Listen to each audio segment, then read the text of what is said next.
Entrevistamos hoje dois pecuaristas. No primeiro bloco, o atual presidente do CIRAM, o Luiz Antônio Pereira de Moraes, super conhecido como Bisteca. O pecuarista deste bloco tem 47 anos, é separado e tem duas filhas. Ele também já foi presidente do CIRAM. Lembrando que CIRAM é o Sindicato Rural da Alta Noroeste. Olá, Fernando Aguiar.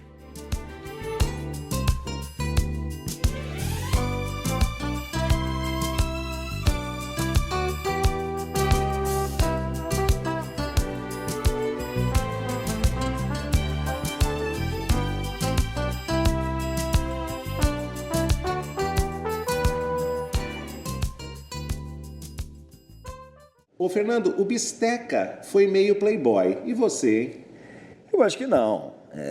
Eu acredito que playboy tem um sentido bem pejorativo, mas aproveitei bem minha vida. Você aproveitou bem sua vida? Juventude. Você sabe que eu preciso contar para vocês, que quando eu faço uma entrevista, eu encontro os amigos, eu pergunto, eu falo com o frentista do posto se ele conhece e pergunto, com o gerente do banco, pesquisa de internet, tudo. E eu sei que você estudou no Mackenzie, foi isso? Pelo menos os 3 primeiros anos você fez direito no Mackenzie. Como é que foi? E o Mackenzie tem uma vida social agitada, não é só acadêmica. Conta um pouco dessa vida do Mackenzie que eu adoro. Foi um período gostoso da minha vida, a faculdade muito boa, muito gostosa, tem uma integração bacana entre os alunos e muita festa, realmente. Muita festa. E também a gente tinha uma turma muito boa, inclusive do interior, em São Paulo durante essa época.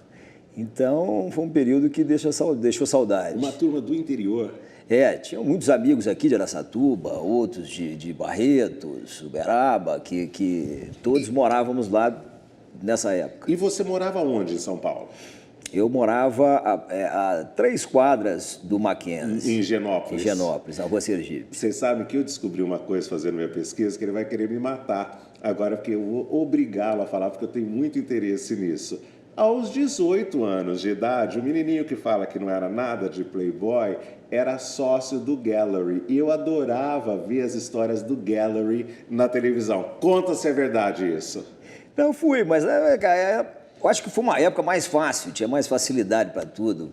Não era nada extraordinário. Não é que era nada extraordinário. O Gallery tem uma fama que nunca mais existiu um lugar como o Gallery. Eu me lembro assim da Hebe Camargo falando das festas do Gallery. O Chiquinho Scarpa, dizem que o Chiquinho estacionava o Rolls Royce na porta, estacionava. Conta um pouco disso, Chico. Esse realmente eu vi algumas vezes. Ele tinha lá um Rolls Royce antigo e todas as vezes que ele estava por lá, ele ia com esse carro e era fácil saber se ele estava ou não. Porque era um carro que chamava atenção e estava sempre parado na porta. Os manobristas deixavam lá. Em frente à porta principal. Você sabe que eu tinha a impressão que o Gallery era uma coisa mais para as pessoas um pouco mais dos 30 anos para frente. A molecada de 18 anos frequentava o Gallery? Na época, também? sim. Eu acho que tinham poucas opções, menos opções que hoje. Tinham menos tribos, era mais... Então, existiam outras boates, claro. Mas essa reunia de pessoal de toda a idade. E o pessoal de Araçatuba ia com você? Ia bastante. Ia bastante. Todos Vocês sabem que tem uma história que me liga a ele, talvez ele nem saiba dessa história, e eu vou contar agora. Aí eu tinha uma tia que era costureira da dona Alvina Aguiar, que era tia do Fernando. E na época, bem lá atrás, aquela casa da dona Alvina na Tabajaras com o tijolinho vermelho, acho que estilo colonial americano, era uma coisa que me fascinava. E um dia eu fui com a minha tia até a casa. Eu me lembro até hoje que nem ir à Disney pela primeira vez me impactou tanto como entrar numa casa que me lembrava os Estados Unidos e que estava aqui em Araçatuba. Durante a entrevista eu descobri também que o Fernando passou uma infância numa casa que eu sempre achei bacana, que lembrava uma coisa meio E o Vento Levou ali no Sumaré. Fernando, conta como é que é para uma criança ter uma casa com um jardinzão daquele que você teve, hoje não, depois você teve grandes casas como adulto. Eu quero saber da infância, eu quero saber como é que foi poder levar os amigos para fazer quase que um piquenique em casa. Você aproveitou dessa casa? Aproveitei, tem boas lembranças dela, a gente toda a turma ia muito para lá, inclusive da minha irmã, frequentavam muito. E com churrascos, antigamente não tinha nem churrasqueira, a gente improvisava isso no jardim e nunca houve problema. Meus pais sempre deixaram a casa aberta para toda a minha turma. Então, mas você falava como a casa assim, dos amigos também. Você falava assim, vou fazer uma festinha, uma baladinha aqui, estava liberado? Sempre foi. Sempre foi. Meus pais sempre tiveram essa abertura. Você sempre teve intimidade com fazenda?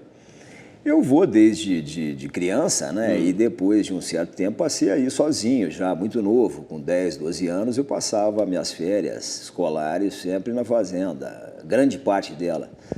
E então isso me criou intimidade e gosto pelo negócio. Então, mas quando você ia para a fazenda, você ia como dono da fazenda ou você se misturava com os peões e fazia trabalho? Não, eu fazia, porque eu ficava sozinho. Na verdade, eu ficava lá sozinho. Durante grande parte do tempo, eu ficava sozinho, então, com os peões, com o gerente da fazenda, dormindo na casa do gerente da fazenda. Isso na adolescência?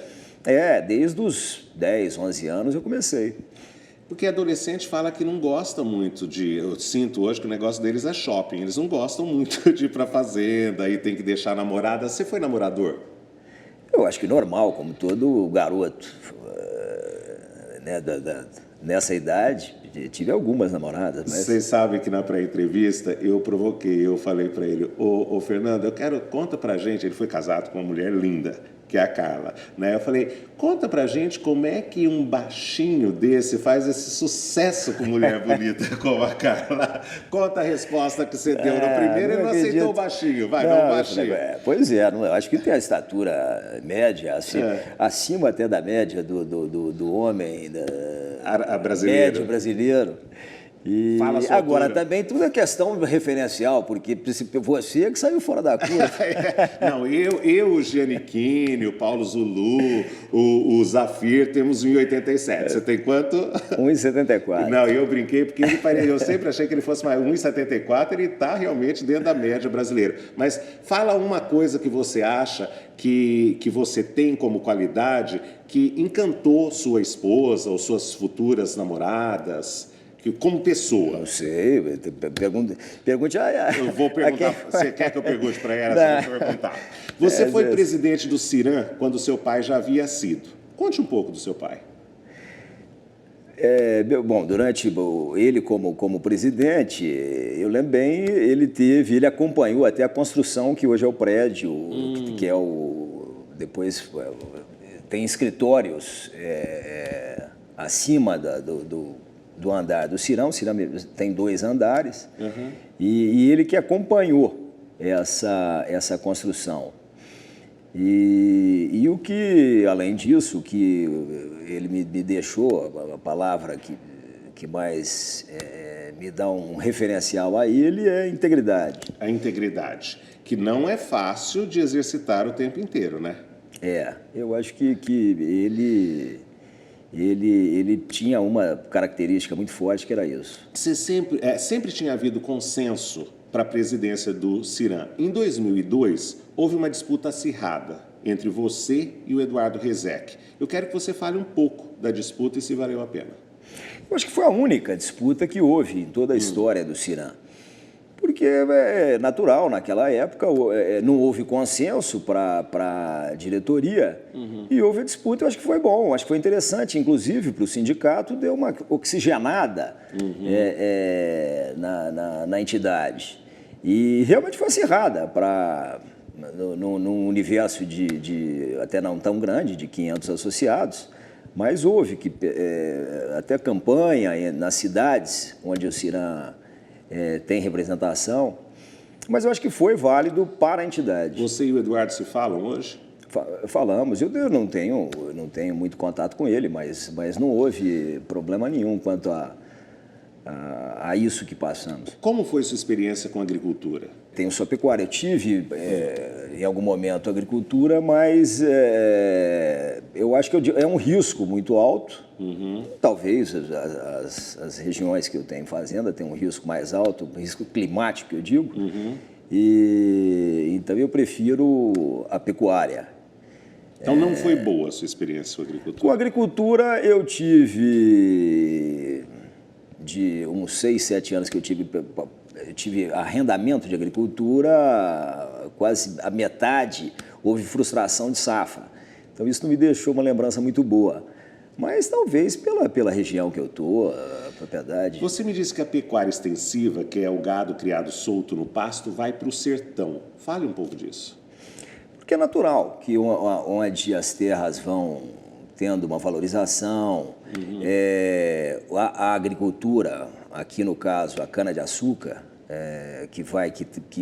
inclusive eu acho que vai melhor, porque tem o problema climático, a cana-de-açúcar ela exige menos essa definição de clima, de chuva, como outras culturas. E é natural que isso, como é mais lucrativo, ela vai empurrando a pecuária extensiva para o sertão. Isso sempre foi o histórico da pecuária. E aqui também a pecuária intensiva, né? A verticalização da produção, como confinamento. Como é que você viu o MST e a FUNAI? O problema do MST é que ele sobrevive do conflito. E não tem fim a busca por desapropriação para... Você fala que eles não procuram solução, né? Eles vivem do conflito. Não, o MST sim, claro. Ele vive do conflito por quê? Porque eles só apresentam reivindicação para mais distribuição de terra. E hoje eu acho que até esse governo teve um ponto positivo no sentido de abrir os olhos para que emancipem e dê condições a esses assentados atualmente que produzam e não criar novos assentamentos só em questão de número, que você vai criando mais pobreza no campo, porque o problema da reforma agrária é sério pelo seguinte: a área é muito pequena para que o indivíduo sobreviva daquilo. Por isso que eu acho meio anacrônico isso. Eu acho que hoje o indivíduo o cidadão precisa de emprego, ele está bem empregado, ele está... E no campo se produzir comida eficientemente e de uma maneira barata. Você voltaria a ser presidente do CIRAM? Se fosse o caso de algum consenso no futuro, sim. Não hoje. Mas eu acho que eu dei minha contribuição durante 4 anos. Tem muita gente nova aí para entrar. Que nota você se daria pelo presidente que foi? Isso precisa perguntar para os associados, não meu. Mas você não faz autoanálise? Não, eu acho que sim. Eu acho que eu tive um período que eu me dediquei muito e passamos por um momento delicado naquela época, que foram as vistorias em toda a região, vistorias para fim de desapropriação para a reforma agrária, e eu consegui, com toda a diretoria nossa, trazer os melhores especialistas aqui no assunto para que colocassem do risco de ser produtivos e como ser, para que não houvesse desapropriação. Autoavaliação, de 0 a 100. Já perguntei isso para o Bistec, ele deu a nota para ele. Para te aliviar, eu vou te falar a nota que ele se deu. Ele se deu 9. Você se dá quanto? Que bom. Então vamos pôr 7. 7 para você? Eu acho, gente, que na pré-entrevista ele se deu 8, mas hoje ele deve ter pensado bastante durante a noite e falou, não, vou me dar 7, um pouquinho menos. O Luiz Antônio me disse que a Abrapec, que é a Associação Brasileira Agropecuária, não tem mais algumas funções hoje. Ela ainda tem função, mas não tem algumas funções que já teve. Você concorda? Eu acho que ela, no caso, quando foi fundada, ela é mais específica, mais para o lado comercial do negócio. Mas eu acho que poderia ser, ela talvez estar dentro do próprio sindicato. É uma coisa a estudar, não sei. Para a gente terminar esse bloco, o que você faz para se divertir? Aliás, conta daquela viagem que você fez de aviãozinho pequeno, que eu gostei daquela história. Eu fiz uma viagem interessante com os amigos e fomos de um teco-teco aí lá para até Rio Grande do Norte, pelo interior do Brasil. Sei. No Vale do São Francisco e no sertão nordestino, com muita seca. É uma coisa que dificilmente a gente faria, né? E achei muito interessante. E aqui em Araçatuba, o que você faz para se divertir?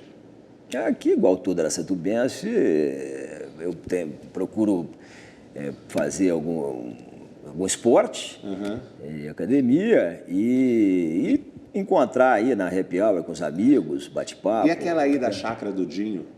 Ah, do Dindo?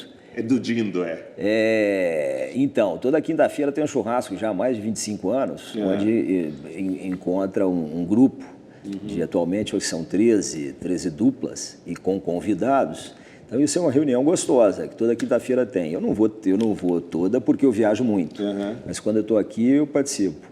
Questão de opinião, volta já.